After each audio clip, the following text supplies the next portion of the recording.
धोलाकपुर गांव में एक बहुत ही प्यारा बच्चा था जिसका नाम था भीम। भीम एक बहुत ही हिम्मत वाला और समझदार बच्चा था। एक दिन जब भीम अपने दोस्तों के साथ खेल रहा था, उन्होंने एक जादुई किताब ढूंढ ली।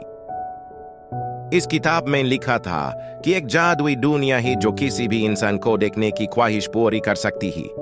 भीम और उसके दोस्तों ने मिलकर फैसला किया कि वो जादुई दुनिया को खोजेंगे। उनकी यात्रा शुरू हुई और वो अनजान और जादुई जगह तक पहुंचे। वहां उन्होंने जादुई परियां और जादुई परियों से भरी दुनिया को देखा, लेकिन उनकी खुशियां तबाह हो गई जब उन्हें पता चला कि जादुई दुनिया को एक शैतानी राजा ने अपने कब्जे में किया हुआ है। भीम और उसके दोस्तों को एक साथ मिलकर राजा से लड़ने की तैयारी करनी पड़ेगी।